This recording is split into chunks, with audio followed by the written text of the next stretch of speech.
What you doing? You're gonna die. What? I'm ready.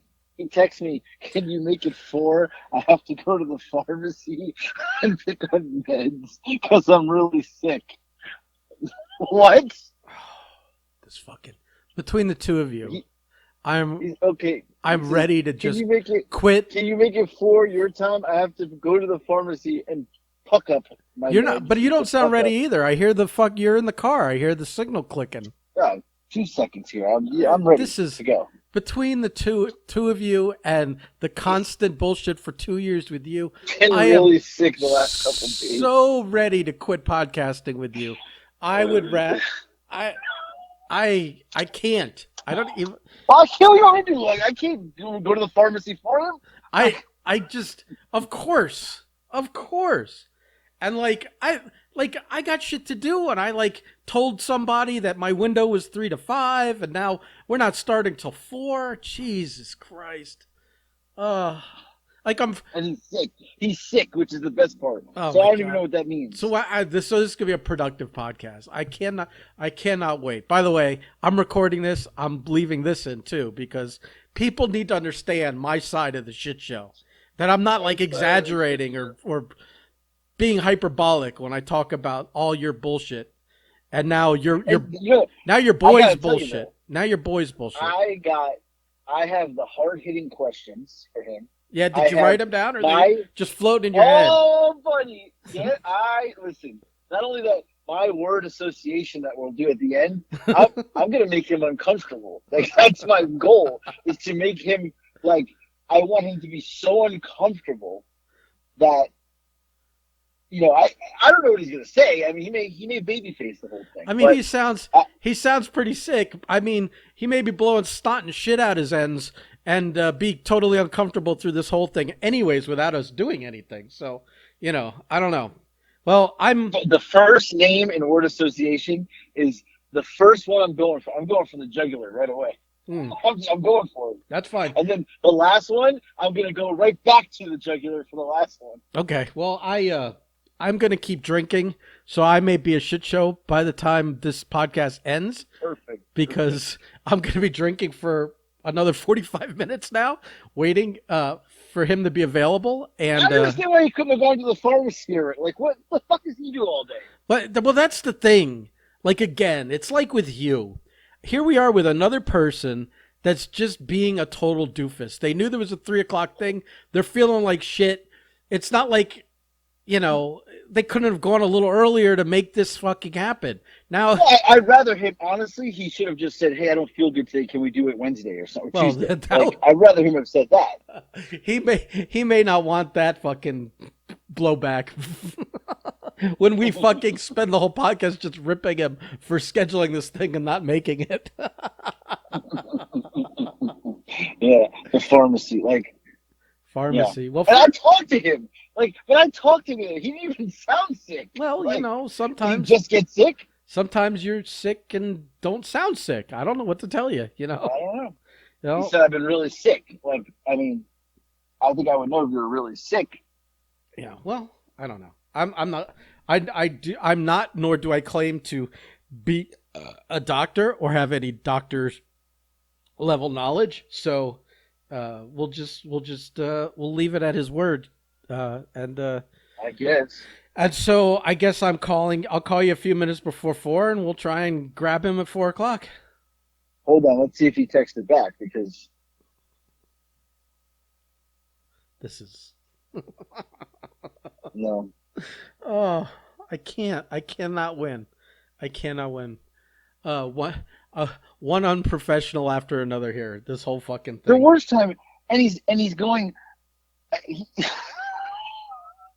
he's going my time or your time. I said, "You're telling me what time." Well, I don't know what my time. I guess my time for your. He's asking me mine or your time. Hey, Like it was. we are not doing it his time 4 o'clock. I've been prepping to go our time 3 o'clock. I'm not going his time 4 o'clock. He gets bumped at that point. So Yeah, I just gave him the. I just sent him back and said, 4 o'clock, fine. I said, you're gonna be all right at 4 o'clock. I said, you don't want to reschedule, do you? He won't know. Today is fine. Oh, all right. He's So, a trooper. That's probably him calling you. All right. Listen. Yeah. All right. So call me back. Yeah. This is All right, people. goodbye. Do you see what I'm dealing with? Do Yeah. you All right, see what I'm goodbye. dealing with?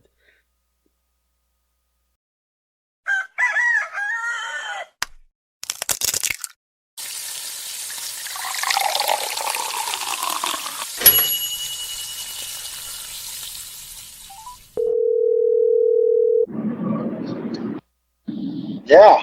This fucking guy. You sound like you're in the car. No, I'm not. But I Where are you?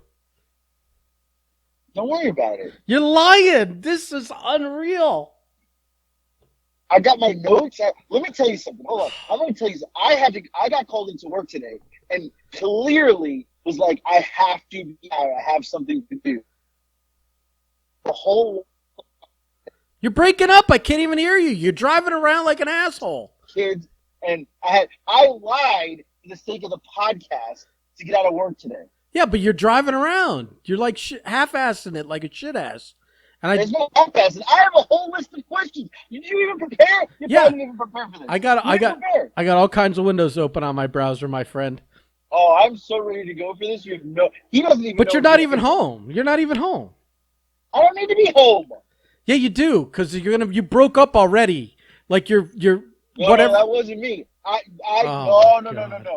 No, that was you, pal. No.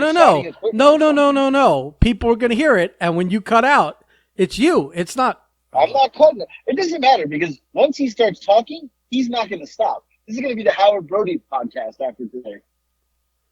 He's already warned me that. He warned me. You know, once you get me going, I'm not going to shut up. Well, where are you? Why are you on the road? Because I'm driving. I'm stuck in traffic. What? Weren't you home when I called you at 3? No, I was working. I was done working. I got in the car. I was like, I got to go. I'm not buying any of this. I had a situation. Bro, I had to go to work. Bro, you're killing me. Pharmacy Fred over here had to go to the pharmacy, so. All right, well, fire it up. Let's get the man, the myth, the legend on. Why don't you dial him up? What time is it here? 4:02. Okay, I want to make sure because he can still be at. His blood pressure check. I've spent 3 minutes giving you the business. Let's get this on the road. All right, so how do I do this? You call him and merge the calls. You've never done a 3-way call before? Here we go. Jesus You ready? Christ, this amateur hour. If I had his number, I'd do it, but this is your bag, buddy. Let's see if he can pull this off. I apologize for amateur hour people. Why apologize? It's been 2.5 years of amateur hour. Why would it be any different now? I think he hung up on me, to be honest with you. What's going on here? No, I'm still just waiting. Where's this guy? Are we merged? You there? I'm here. He's a little under the weather today, so. All right. Can you hear me? You good? I can hear you. Ah, It sounds a little muffled. I mean, Ben, are you there? that's Anthony's equipment. I'm here. Okay. All right. The man, the myth, the legend. We've talked about him many times on this podcast. The promoter, author, entrepreneur, the legend himself, Howard Brody, is here for the Furlough Files. It's very exciting. I'm going to let Anthony take the lead on this, and then I'm going to jump in at some point. We're going to have Anthony take the lead. Anthony never leads anything. Here we go already. We're 2 minutes in. I'm just kidding. Go ahead. Man, listen, I carried Vito LaGrasso for a long time. So Wow. anyway, so we've talked about you on the show, just so you know. We tell a lot of wrestling stories, ring warriors. Of course you do. Of course. You got to make jokes at my expense. Come on now. Right. I mean, look, the whole world knows about the text message, the rib with Jackie. So I can go right into greatest that. rib ever. Let's start with that because that's the greatest rib ever. So Yeah. I'm sitting here in my Vegas apartment one day, and I get, well, you probably told the story, right? So I get a text message from Jackie, and it's a pair of balls, pair of testicles. Mm-hmm. I said, like, what the fuck is wrong with you? And I'm all over this guy. And then he tells me, oh, it's not me. It's Ben Temples. Ben Temples. That son of a bitch, I'm going to kick his ass when I see him. So let me jump in here.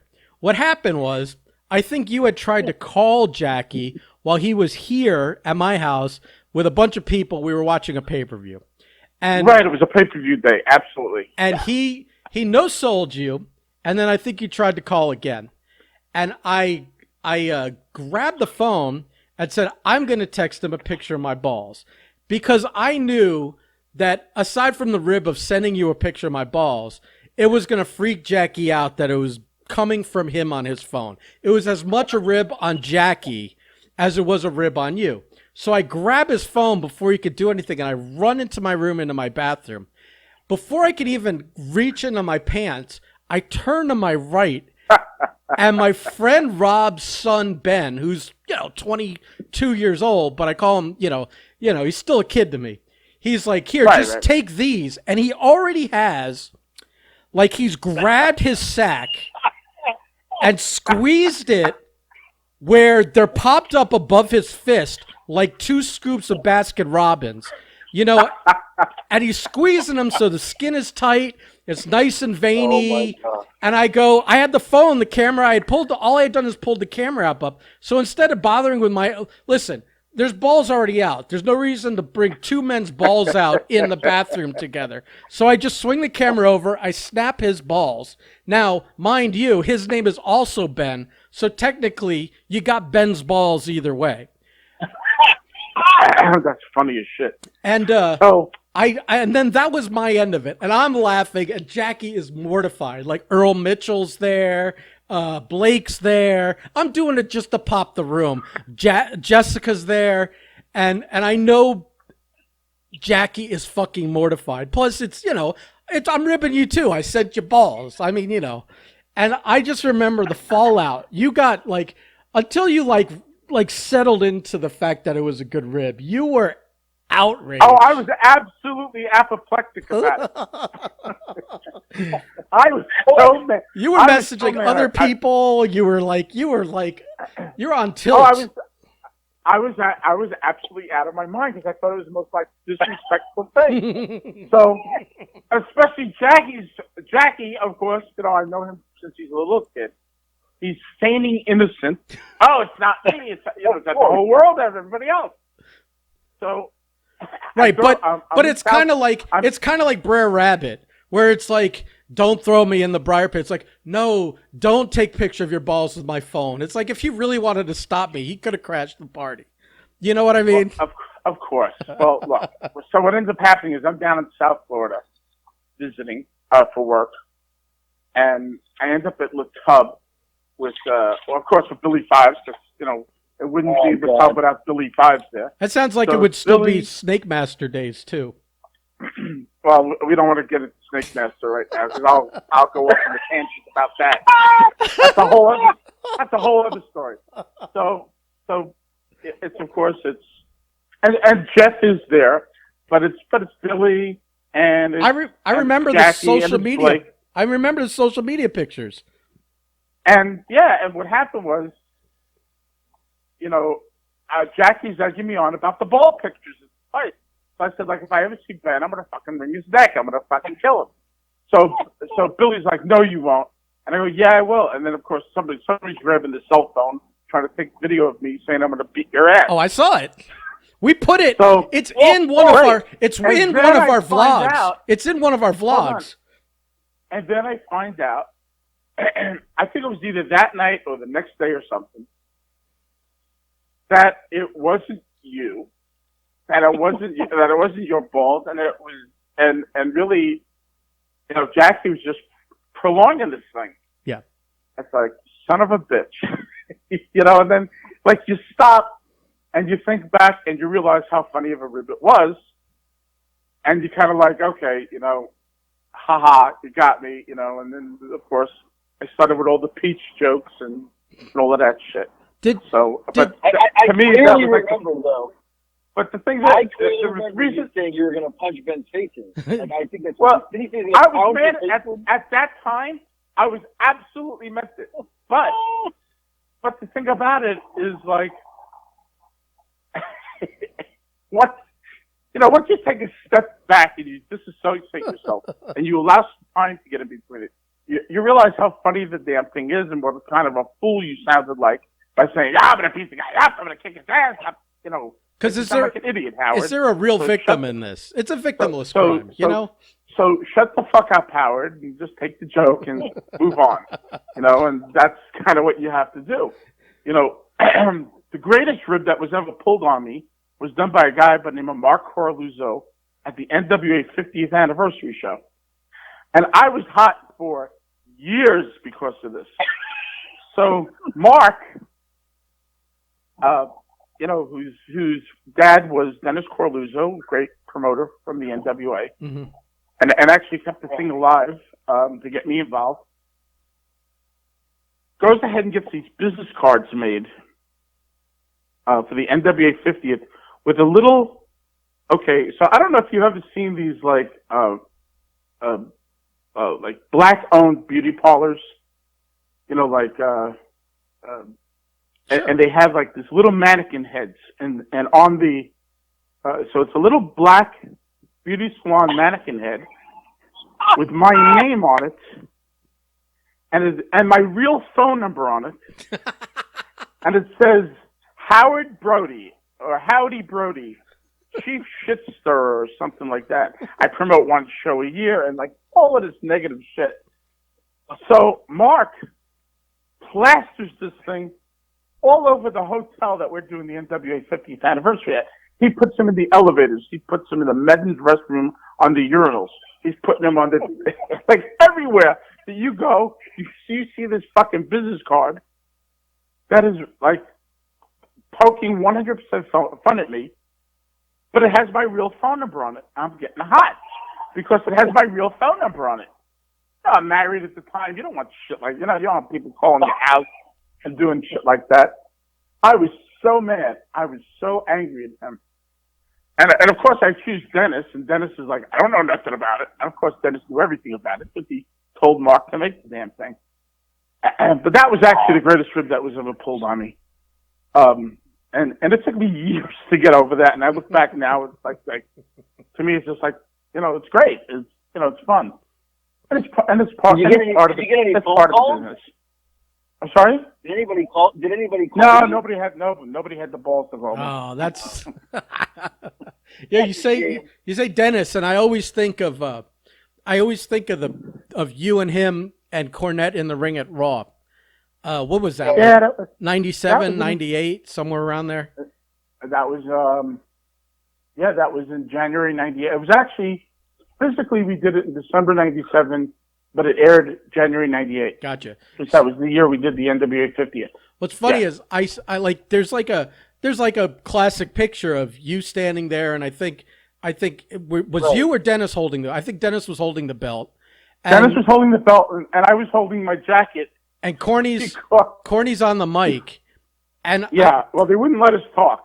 There was no way they were going to ever let us talk. Yeah. And I remember there was a tweet, and I think it was like 3 or 4 years ago. And I'm totally paraphrasing this, but it was a tweet with that picture, and it said something like, when I'm watching anything for the Attitude Era, I have to have one tab open for the video and another to find a podcast to explain why the fuck it was happening. And it just happened to use that circumstance, that moment in time, which I like. It's so funny that I even remember it to this day, like 4 or 5 years later.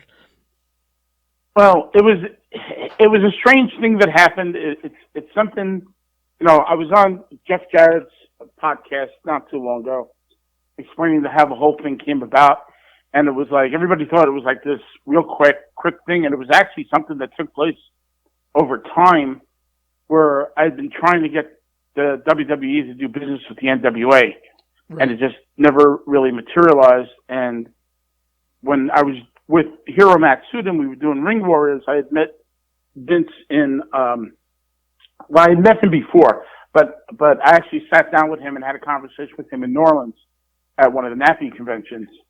And, there was like, this reduction of friction because like the year before, like, been threatened, like, to sue us, over the use of the name. And this was like this whole long drawn out thing.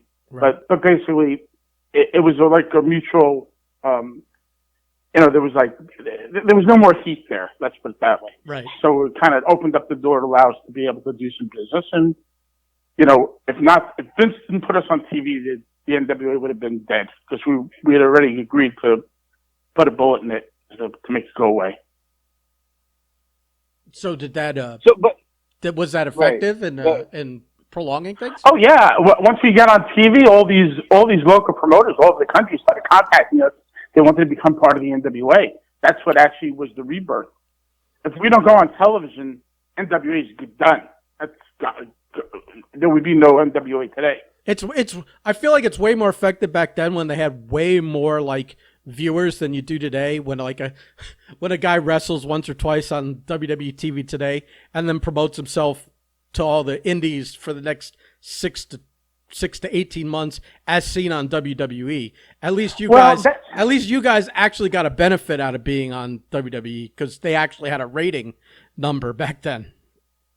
Well, it was a different it was a different scenario. Yeah. Like when we went on there, they used the name to, so here's the thing. They were going to give this fictitious title to Jeff Jarrett.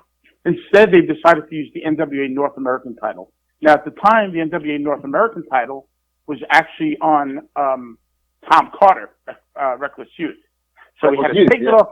So we had to take it off to him. We gave him like a national title or something like that. We let them use the North American title. There was no way we were going to give him the world title because Dan Severn had that, and Dan was still working all over the place.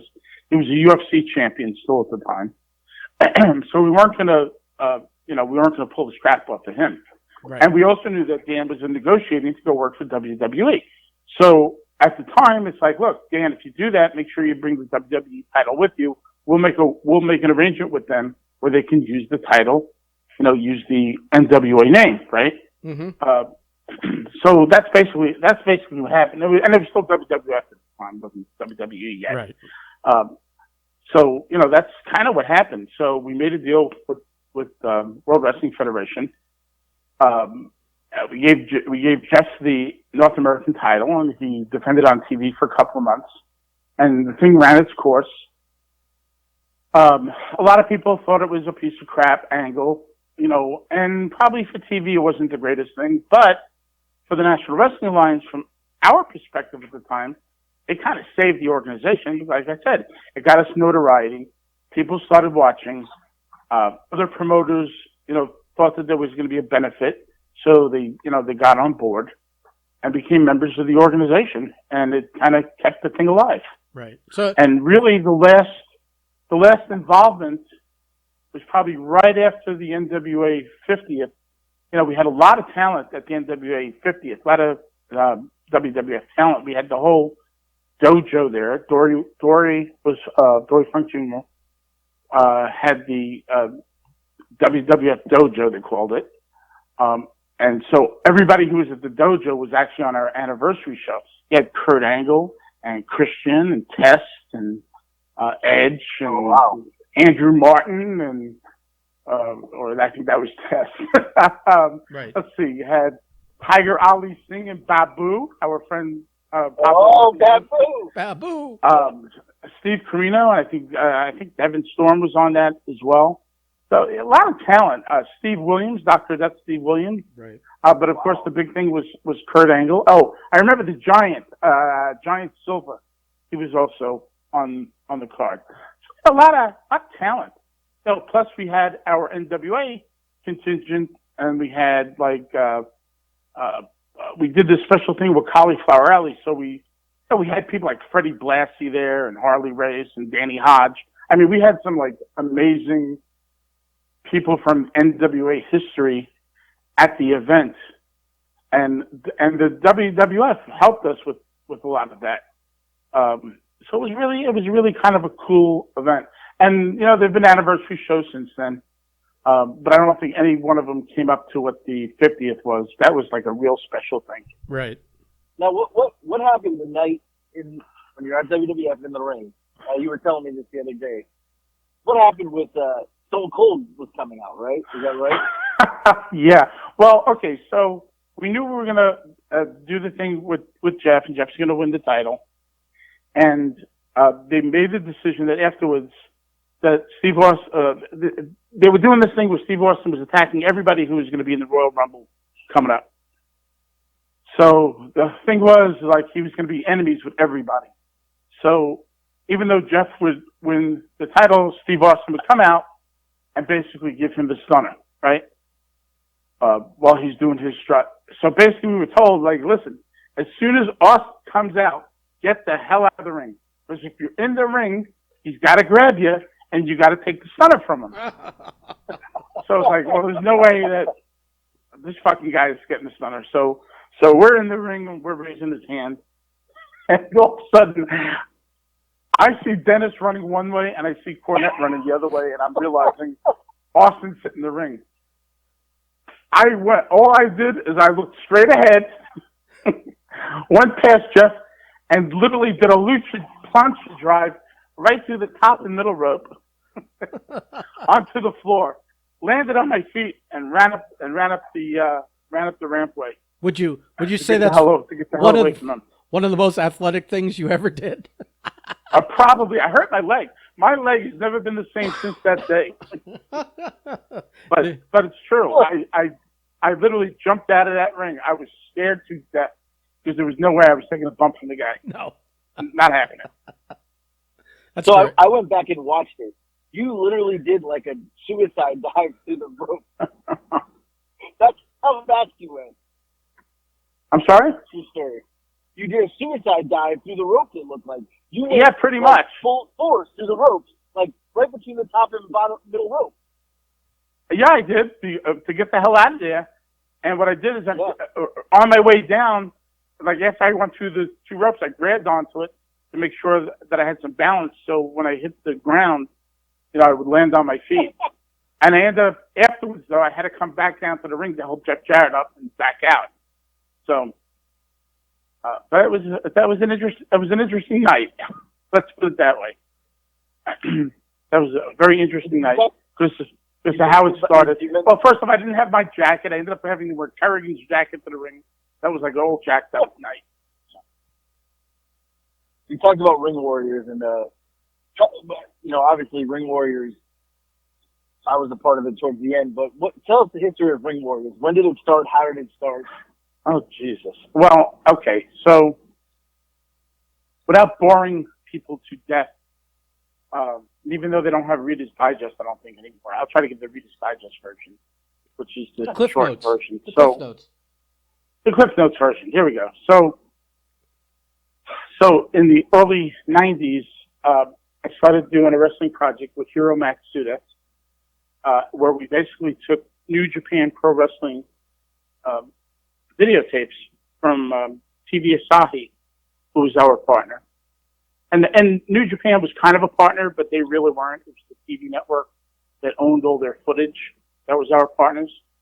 So we got all the footage from TV Asahi, but we had to give a percentage to New Japan. And we repackaged the show. And we repackaged it as World Superstars of Wrestling. And at the beginning, we had Craig DeGeorge, which, of course, for those living in South Florida, Craig Minervini, who does a lot of the Marlins game, Hamptons, does everything. So Craig, he did play-by-play, and Charles Humperdinck did our color commentary. So for 6 months, we called it World Superstars of Wrestling. In the interim, we got this marketing company to get involved with us, and they said, you know what, World Superstars of Wrestling sounds like World Championship Wrestling. It sounds like World Wrestling Superstars. Come up with a different name. So we did some research, and we did some different things, and we came up with the name Ring Warriors, and it was based on a book that Hiro Matsuda was reading at the time, which was called like Way of the Warrior, about the samurais. So we just kind of took the warrior name, and we used ring for wrestling ring, and we created a different type of name for it. And that's how we became Ring Warriors. And then at the time, We also, Gordon Soley retired from WCW and became available, and we switched over. So we actually went from Craig to George. We got Gordon Soley to become our full-time play-by-play guy. So basically, we were taking these New Japan tapes and re-editing them and Americanizing them and making our own brand out of them. And we would take like matches that had nothing to do with each other, and we'd make our own storylines and everything. It's kind of interesting. What year was this? 92, 93, 94. Okay. And then the plan was to actually bring it to the States, and we were going to shoot our own stuff. And then Hero got sick a couple of years later. And, we were doing this for a while. So by 99, we were doing this solid for like 3-4 years. And then we streamlined. And then by like 99, Hero started getting sick. And we kind of canceled all the plans. We were actually going to move to England and do the show in England with all like American and European talent under the name Ring Warriors. But it never came about. When Hero got sick and died, I kept the name and I kind of held on to it, and really nothing was done for years and years and years until Paul Jones, our buddy Paul, wanted to run some shows. So it's like, okay, well, what do you want to call it? He goes, what about using the Ring Warriors that you used before? So it's like, yeah, I guess we could, and that's kind of when we rejoined the NWA, and we started running in 2011 at the Armory in Fort Lauderdale under the name NWA Ring Warriors. And we ran there until Larry and myself bought Paul out, and then we got in a different partner, and then decided to do TV, and we kind of went in a different direction. Did you guys leave NWA, or did NWA just kind of? Oh no, we left. We left the NWA in a blaze. Like, I'm the only guy that quit the NWA twice. So like, I quit the NWA in 2001 when I resigned. Mm-hmm. After the NWA 53rd, I was having a lot of personal shit going on. And so I left the organization. I thought it would be able to help my marriage and stuff, and it didn't. And there were a lot of people that were mad at me for a really long time. So I rejoined the NWA in like 2011, before we were going to have the show at the Armory. And we incorporated the NWA name into our logo and everything. And then we actually quit when there was this whole thing with La Rosa Negra and, what's her name? Carlisle. Can't think of her first name. She was the, Casey? The women's champion. Casey Carlisle. Yeah. So she was the NWA ladies champion. And we had made an agreement with Bruce Tharp, who's the NWA president at the time, that we would do this deal where we would have Rosa win the title in South Florida, and then we would actually pay for her and Casey to go around the horn to different promoters. The promoters wouldn't even have to pay for it. And do like a whole series of matches between Rosa and Casey, and then eventually Casey would get the title back. So Rosa would have a short run with the title and defend it against Casey, and then Casey would take the title back. So on the night we were supposed to do the title switch, Bruce doesn't want to do it. He changes his mind and says, no, we're not going to do this. And now, the only reason we booked Casey is because he agreed to do this. Otherwise, Casey's not going to bring in anybody else. He's not going to bring in another person to do this. And this was going to be at the Jingle Bells show, the all-girls show that we did in Hollywood at the that little that little club that we used to do in Hollywood that FOW used to run. I can't think of the name of it. You know what I'm talking about? The club? The VFW Hall. The VFW. Oh yeah, the VFW, VFW. yeah. Okay. Yeah. Right. Okay. So we did the show there. So Casey comes out now and she says like, well, Bruce told me not to, put Rosa over. So I looked at Casey and I said, I'll tell you what. I said, here's the deal. I said, you don't have to defend your NWA title tonight. I said, we'll put up the Battling Bombshells title. You will come out and you will put over Rosa 1, 2, 3 in the middle of the ring. We won't even mention you as the NWA champion, but you'll be the challenger for her title. And then you'll go home. You're going to get your payday. You're going to go home, and we're going to be done with it. And she's like, well, I'm not going to do that. And I said, I'll tell you what. I said, then you could get in a cab right now and go back to your hotel room. You're not getting paid. You're never going to be booked again. And I'm going to make sure everybody knows how difficult you were to deal with. So you got two choices. You can go in and do good business and get your payday, or you can get into the cab, go back to your hotel room, fly home, do whatever the hell you want to do. I said, because you won't be booked. You're not going to get it. And she agreed to go in and put Rose over. And that's what we did.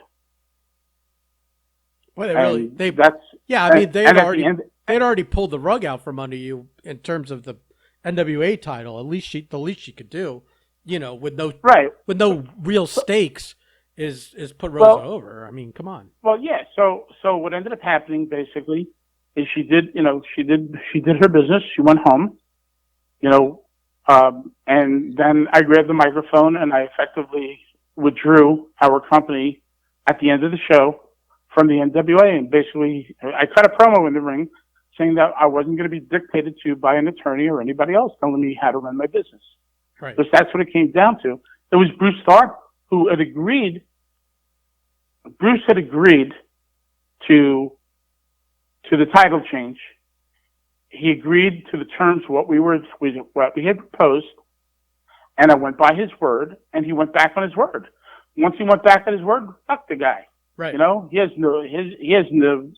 word means nothing to me anymore. Especially basically day of. I mean, if you 2 weeks out where you could do something about it, I would have changed the match. I would have canceled her. I wouldn't have booked her.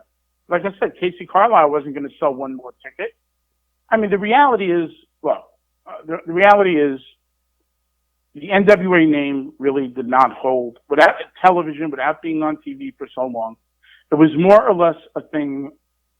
It was a passion, kind of like a passion project, right? We joined the NWA because it was good to have, but it wasn't going to generate any more ticket sales. The only time it really meant anything is when I booked Adam Pearce on the WrestleMania Week show, and we had the Ring of Honor people on the show as well. That's the only time the NWA name really meant something for us on our events that we did. And quite frankly, even if we didn't have the NWA name attached to it, we probably would have had the same sellout because we were the first event that WrestleMania week. Right. And who else was on that show? Was Vader on that show or no? On the WrestleMania week show? No. It was. I remember Adam Pearce. I couldn't remember who else was on that. We had Adam Pearce was against Adam Cole was the main event. Santee against Titan. Santee won the Ring Warriors Grand Championship that night. That was the final. Right. Vordell Walker worked against Billy Gunn. We had Gangrel and Kevin Sullivan against who the hell did they work against? They worked against Cassidy Riley and Moose Madison. We had EC3 on the card against Stevie Richards. We had the mixed tag with Christina Von Eerie and Jesse Neal against Jason Rance and Santana Garrett. That's a match. Anthony, I think you were on the card. Weren't you on the card? Yeah, I worked. Did I work Babu or did I work? No, I think you worked Pablo on a different show. I think I worked Beast that show, didn't I? No, you worked Beast that first show and the first show, right? Right. Yeah, we had all the kids and they all ran away when Beast came out with the chain. That was pretty funny, actually. Right. Yeah, God, it's been so long. I don't remember. And I know we had, that's the card we had, the 3-way tag team match. We had the Headbangers against the Russians, managed by Adam Barasano and Ivan Koloff. We had Koloff on the card against. Let me jump in here. What gimmick was Adam doing with Russians? Oh no, he was just their manager. That's all. He was just their manager. That was to Pop Anthony because that kid has no range. He's got one. He's a one note guy. Yeah, but what he does is he does very, very well. He does. You got to give him that. And of course the third team was the Dark City Fight Club. So that was the 3-way. John Davis and Corey Davis. Yeah. The 3-way tag. So we had a pretty packed show talent-wise on that show. And then we had, in the audience, we had guys from Ring of Honor. Teddy Long came down to the show. Mickey J, God bless his soul. He came down to the show that night. And of course, Cornette cut his promo. We had and that was the night we had the blow-off match between Chance Prophet and Tokyo Monster Kahigas, which was a build-up over 3 shows, and that was actually a really good feud between those two. So we had a pretty packed house, pretty packed card. Always had a lot of really good talent in our shows. You did. You did. Your shows always did. Yeah, I agree. I agree with that. So let's talk about the important part for the Ring Warriors, and that is when you decided to create the Flambinos. But you told me something the other day that I'd never heard before. There was an original group of Flambinos you had thought of before. I never knew that. Yeah. Okay. So back in the day, you had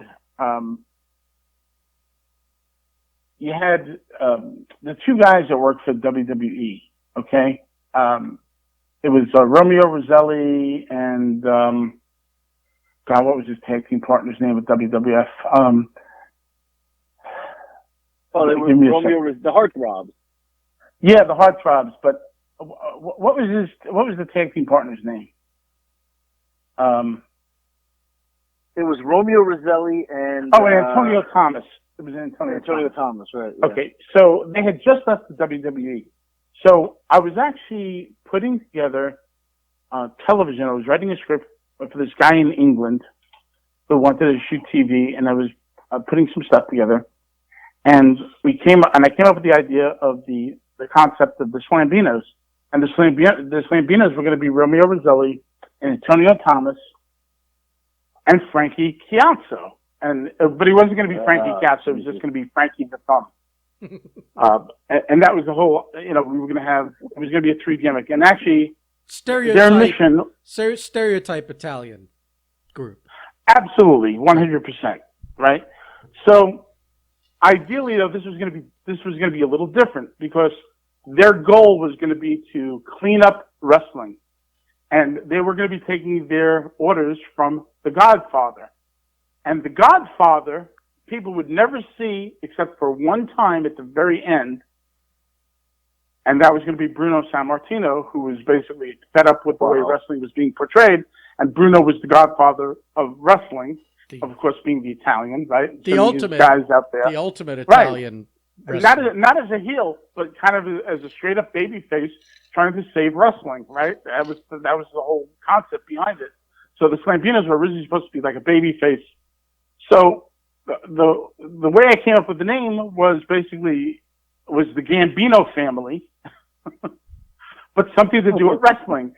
And, I started going through different moves, and it was it was a Slambino, Gambino, Slambino. That's how the name came about. It might be your greatest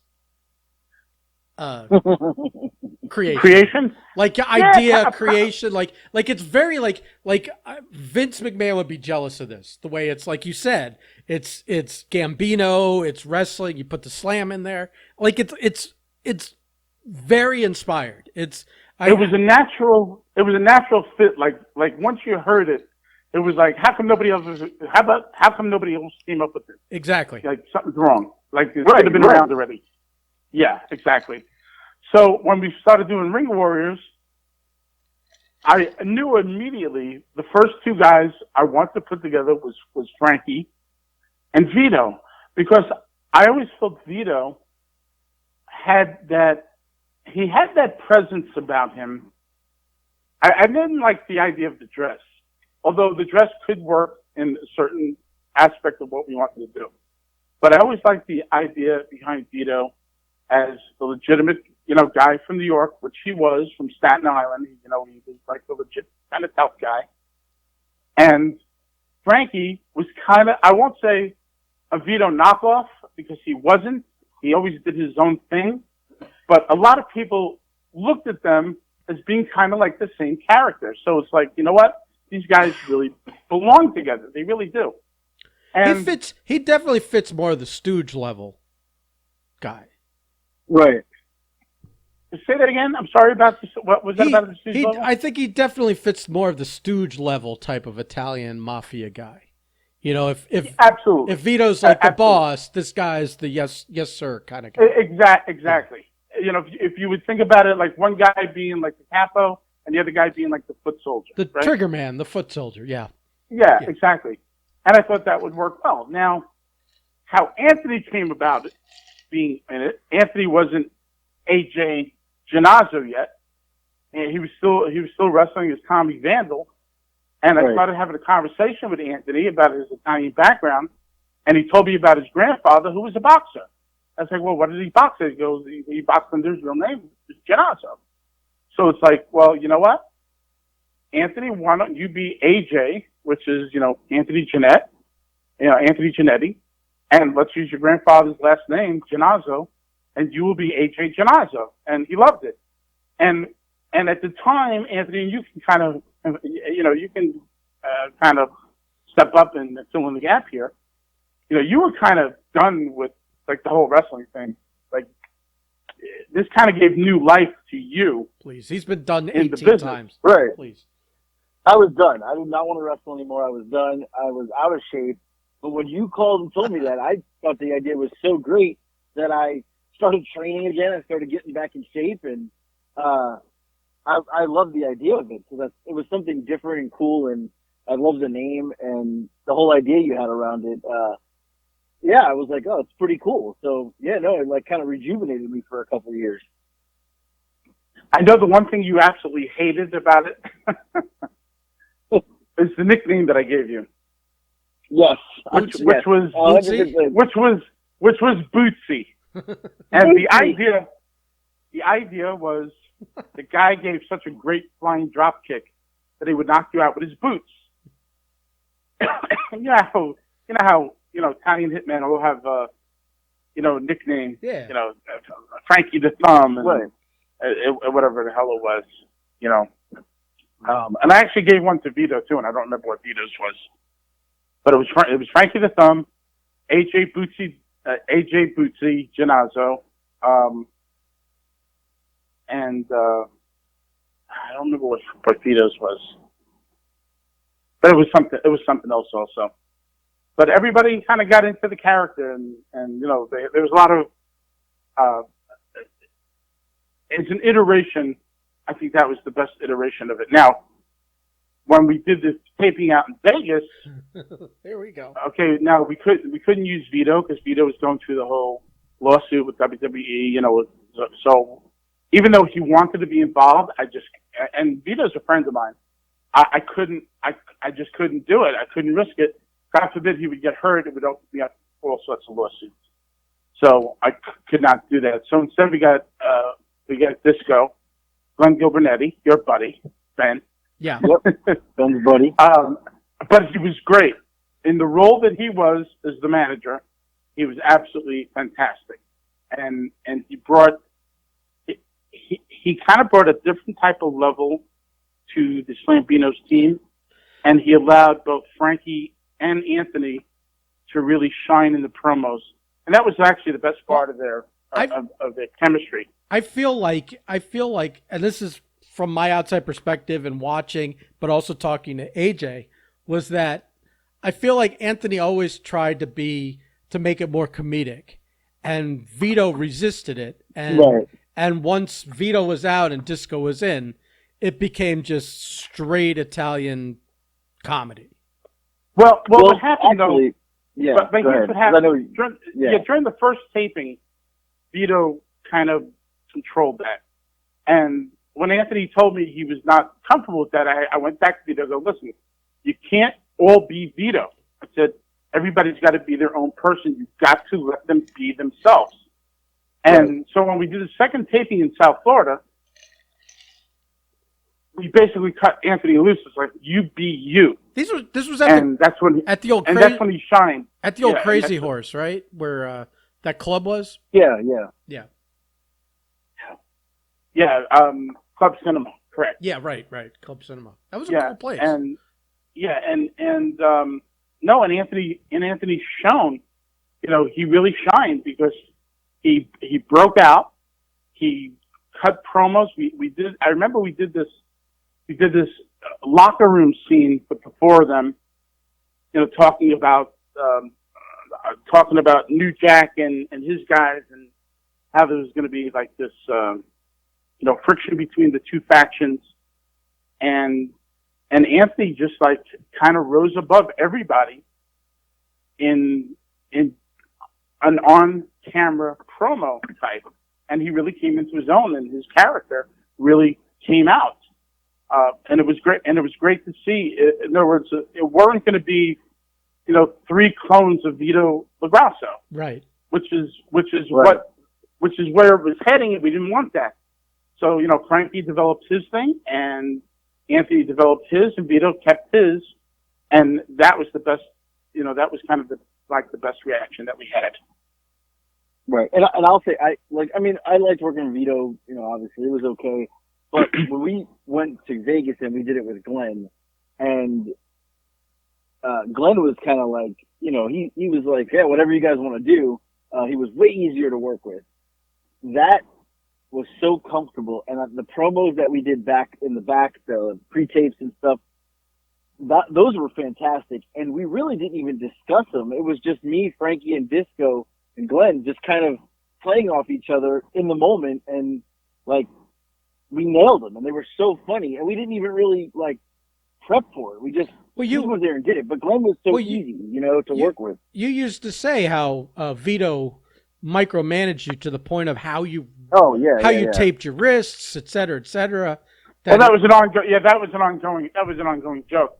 But you gotta bear something in mind. Vito wasn't doing it to be controlling. Vito was doing the things that he was taught to try to make the show a better show. So the one thing I will always say about the people on our roster, nobody ever stepped out to try to be bigger than it was. There was always a contributing factor of, look, I'm trying to help these guys because they haven't been on TV, and that was Vito's mindset. And I got nothing against that. Okay. The only thing was he was unrealistic, or I won't even say unrealistic, unknowingly, he was being restrictive of guys that needed to develop their own characters. And that's what ended up happening. Once you kind of let that loose, Anthony and Frankie were able to develop their own characters a little bit better. Right. We're being kind to Vito, I think, a little bit, because I know Anthony said that Vito tried to go behind him to get him removed, et cetera, et cetera. And I know that I had. He didn't want me to do it. He didn't want me to do it. Right. He was like, no, he didn't want him to do it after Vito couldn't do it. He didn't want him. Right. And it's not like he tried getting Anthony removed when he was in the midst of doing it. Vito was very supportive of the group that I put together. He called me and said, "Don't do it." Even Vito and I had a falling out in terms of because me and Disco were having our which to this day we still do. If you go on Twitter 2 days ago, we do a back and forth troll. We've been trolling each other for over a decade. Birthed out of a Jackie thing. But Vito didn't understand the way it worked. And where Vito and I are playfully trolling each other, Vito wants to get involved, even in my thing with Disco, and he just would go on and start just saying mean things about me. He didn't understand the nuance of the fun of trolling each other. He thought it was like, well, let me just attack the motherfucker. And I'm like, Vito doesn't get it. He's blocked because this is it. He's ruining the fun of this thing by not understanding the thing. He didn't realize that it was all in good fun. Right. He took it as being a shoot. Yeah. Right. So right. I get it. Yeah. And in that regard, he was defending his friend. Yeah. So in that regard, you can't knock the guy. No, but I had to eliminate him. I had to eliminate him from the equation, which I think is kind of, he ended up being eliminated from the Slambino equation as well, through one reason or another, which was also that he was suing the WWE at the time. Well, no. Well, he was suing WWE, but that was like a whole different thing, and that really. Look, the reason he was taken out of the Slambino's equation was because I couldn't put somebody on TV who potentially could, even as a manager, go out there and invariably accidentally get, because you never know what's going to happen at ringside. Right. Somebody comes, takes a tumble out of the ring, they end up smacking into you, you fall, you hit your head. I didn't want to take a chance. And he understood that, and he really, at first he was very upset about it. But he understood, and he never held it against me. Look, let me just say this about Vito LaGrasso, because it's real easy to knock somebody.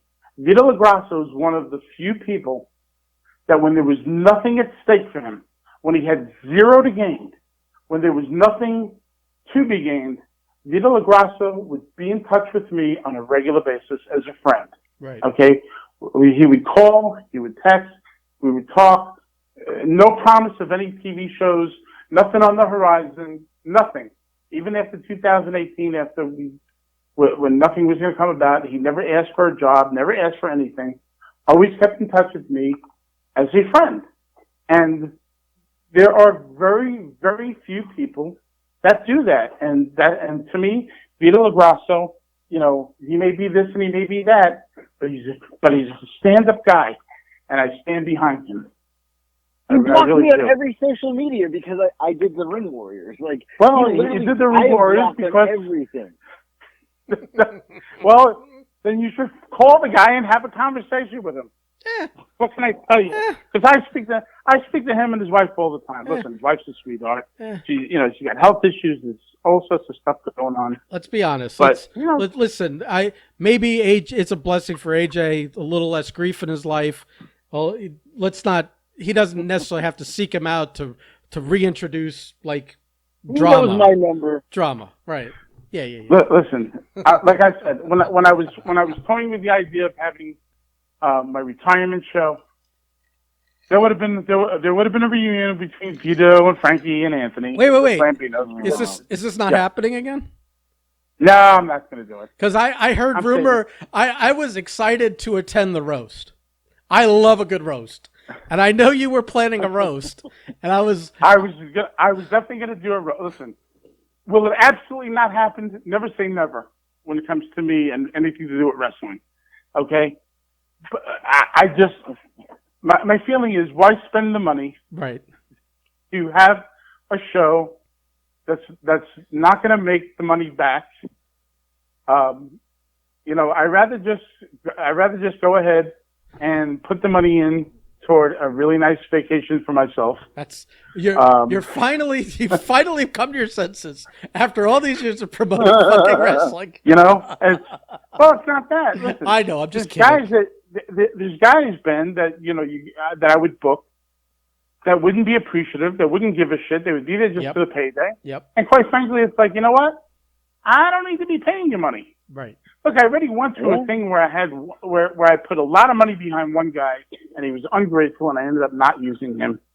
And I just want to deal with the bullshit. Are we not naming names here? All of a I sudden? guess we're not naming names. No, I'm sure Anthony's going to bring up his name. I said to Anthony, if he brings up his name, I'll go into the story. Well, I do have a little little word game here. I'll name a guy and I'll name someone and you tell us what your first thoughts are with them. Oh boy. So I'm gonna start hot and heavy here. Nate Go ahead. Pastor, Abudadeen, Jeff. Wow. That's the first one. I mean, So, you've already what triggered would you me, like- let alone Howard. I mean, come on. So what would you like me to tell you about Snake Master? No, what are your thoughts? Okay, I feel so like you have something to say. well, yeah. So look, I know Jeff since probably 1988, thereabouts. So there's a couple of things. I haven't spoken to Jeff in a couple of years, and there's a reason why. And I can get into the reason why. And if you want, I'll tell the story of what happened. Up to you. You want me to tell you why I'm not speaking to him? That's up to you. Okay, so Jeff very frequently puts these pictures of himself online with fans. And there's nothing wrong with that, okay? And Jeff had a picture of himself with a young lady, underage, and it was kind of a creepy looking photo, okay? So I sent Jeff a message. Wait a minute. Said, hey, not all the ones with him and that 12-year-old, 14, 16-year-old kid with both of them with no shirt on at the pool. More creepy than that? I haven't seen that one, but it probably was pretty close. I mean, the kid's name rhymes with Hogan. You know what I mean? Sorry. Go ahead. Okay. I think I know who you're talking about. You know who I'm talking about. Go ahead. Okay. So anyway, so Jeff has this picture with him and this young female, and I contact him. I go, Jeff, I said, why don't you take that photo down? So it's like, why? I said, because honestly, I said, you look like a freaking pedophile in this photo. I said, and people who don't know you are going to take this out of context. How could you say that? You know I'm so against that. I said, I'm saying people who don't know you. And he starts going on, and for the next 3 or 4 days, he is making all these comments online. And I finally just said, you know what? I had enough. And I just blocked him. But, I never knew that. The reality is I'm not the only one that thought that because I know a couple of people. I know exactly the picture, and there were internal discussions amongst many of us of, oh my God, look at that picture. What the fuck is he thinking? This comes off wrong, et cetera. 100%. Yeah, so it's like, look, I'm not saying you're a pedophile, Jeff. I'm just saying people who don't know you are going to take that out of context, and they're going to make an assumption that's wrong, and you don't need the grief. As a friend, I'm just advising you to take the damn thing down. And instead, he got very defensive about it and, defended himself why he should keep it there. So it's like, you know what? Fuck it. I can't be, I can't try to police people, or be a thought police person because that's not me. But it's like, look, I gave you advice. You don't want to take it, but instead you want to attack me over it. Then that's fine. Attack me over it. You were just looking out for him. If you've got the vibe, other people are going to have the vibe. Of course. Right. And I know him, right. and I know how he feels about certain things. Right. Okay, and I know, look, there's things that happen in his past that I know, why he reacts to certain things in a certain way, and I admire him for that. But if somebody who is your friend is telling you and giving you advice on something, at least pay attention to it. Right. I'm not doing it to hurt the guy. I'm doing it to help the guy. But what used to really blow me away is, and a couple of the guys know this because I've said this to them privately.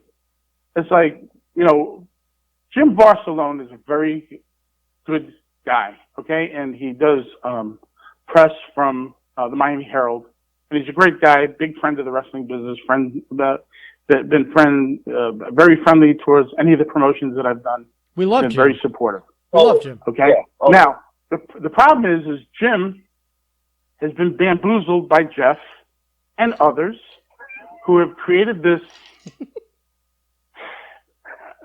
I don't know the best way. They've created this legend where the legend doesn't belong. Okay? Oh. Jeff Gardner, okay, Snake Master Jeff, was never part of the old territory, the Florida Championship Wrestling or Championship Wrestling from Florida. He was friends with Kevin Sullivan. He came out with Kevin a few times, okay? Not even a lot of times, maybe a half a dozen times in the entire run of Championship Wrestling from Florida. Just the timing to get that famous photo with Woman and him. Yeah, and well, Humperdinck because it made the magazine. Right. You know, there's also a guy by the name of William Blue who's in those photos with them. You know, and Blue, as everybody used to call him, you know, Blue actually was at my very first wrestling show. He was a manager.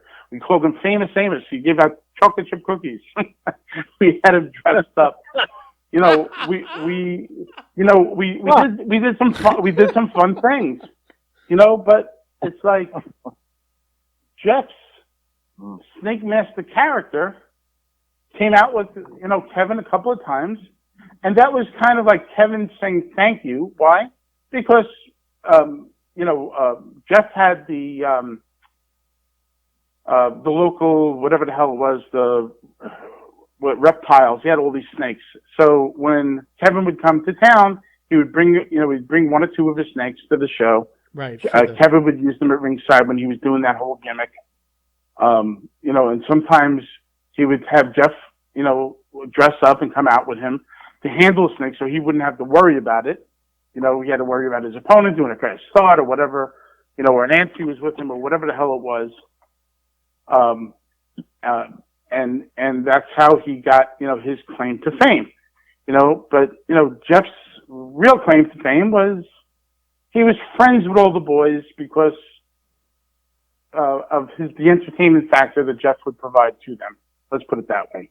It's the cleanest way that I can. Yeah, recreational entertainment. Yeah, he would provide some recreational entertainment. Yeah. For the boys. Well, can I jump in here because coming to the general scene after Jeff's kind of been floating around here and perpetrated this kind of heightened sense of whatever, that he was more involved with the scene than he was. Also, Marco spent like a year and a half training really hard with Sullivan while he was here. They would go to the gym together all the time. And one day, Marco asked him about all this, and Sullivan kind of set him straight. How, yeah, Jeff's a blip on the radar, basically. You know, we just, you know, all the things you said. But it was from the mouth of Kevin Sullivan to Marco. Yeah. So it kind of... Well, we knew that. Well, we knew that. And now Marco's an interesting character, by the way. and I can tell you about that in a second because, you know, I wanted Marco to be part of Ring Warriors when we were first starting, when we were first putting our first TV together. And he actually turned me down, which was sad because he had a good look to him. He was a good worker. Good local worker. Could have done really something with him. I think he's only happy when he's miserable, and I think he's got a self-destructive streak. He does not want to succeed. So he you know, it's a trait a lot of people have, and I love the guy, but at the same time I see it in him, and what you're saying rings as true as anything, you know, from knowing him, you know. Well, it's sad because I thought he had a real good, because he never worked on any of my shows. Right. He never worked on any of the Ring Warrior shows. But I always, you know, when I would see him on the FOW shows, I liked his look. I liked his work rate. I thought he was good in the ring. He looked legit, you know, and it's hard to get people, especially from the local level, that really look legit, that they deserve to be in the ring. And I thought he did, and I thought with the right opportunity, he could actually have a spot that could develop into something. But, no, just wasn't meant to be, not with us at the time anyway. Right. But anyway, so the thing with Jeff is like, look, and I know he's gone through some really horrible health issues in the last probably 6 months or so. You know, I wish him nothing but the best, and I hope he recuperates and, you know, nothing further happens with him, you know, health-wise. But, you know, it was like this perpetuated rib of him being the South Florida legend. It really just didn't exist. It was something that was made up. Right. You know, it's just like, you know, it's kind of like, and this is kind of like a part two. So Bruce, everybody knows Bruce Owens, right? Bruce Michaels. Mm-hmm. So Bruce Owens, I know Bruce for 40 years, give or take. So Bruce was one of my referees when we shot our very first television for the Wild Women of Wrestling in 1990 at the War Memorial Auditorium. It was Bruce, Joe Popejoy, John Massandria. Who else was our referees? I think that was it. I think we had 3 referees. Yeah, it was pretty much Bruce. Bruce was the head referee. So a few years ago, I see a picture from backstage at the War Memorial. Now, the night we shot our television, Buddy Rogers showed us up, and Buddy Rogers, you know, lived in the area, and he actually wanted to get on our TV. And if Bruno didn't tell me not to put him on, I would have put him on. And I'm not talking about Bruno Sassi. I'm talking about Bruno Sammartino, because I had Bruno Sammartino and Bill Cardell. Well, it was Bruno Sammartino and Bill Cardell were my play-by-play and color guy for my TV. Okay, and Buddy shows up, and I'm thinking, oh my God, I could have Buddy Rogers as a manager that would so legitimize some of these women, you know? And Bruno's like, you know, if you put him on the show, I don't want any part of it. It's like, oh, okay, well, I guess Buddy Rogers is not going to be part of it. So I didn't book him. But while he was backstage, I know Buddy took some photos. He took like a photo with him and Howard Baum, and Bruce Owens took a picture with him and Buddy. A few years ago, I'm online on Facebook, and I see the picture taken backstage at the War Memorial of Bruce with Buddy Rogers. And Bruce writes, picture of me and Buddy Rogers taken backstage at Madison Square Garden. And I'm like, what? Anthony will. It's like Bruce. Are you really telling people that? You know, and I called. That is true Bruce fashion, though. True Bruce fashion. Anthony will. No, I called Bruce. I called Bruce out on it. It's like, look, who the hell else is going to know? It's something that happened. You know, it's something that happened 40 years ago. 30 years ago. Nobody's going to know that unless you were there and you happen to know what was going on. Because we dressed our referees up in just like WWF used to for Madison Square Garden in their biggest shows. The guys would be in the powder blue shirts and bow ties. Right. So from a referee perspective, Bruce technically could have been refereeing a WWF show that night. You know, they didn't have the logo on their shirts or anything at the time. It was just the plain blue shirt with the bow tie. And so he posted that on there. And then when he wrote that for Madison Square Garden, it was like, dude, come on. Howard, it's like, Anthony will attest to this. Every time we tell a story that involves Bruce Owens, we preface it by saying, we love Bruce, but he's completely full of shit. Every time. Well, every time. Never know if it's true or not. Never know.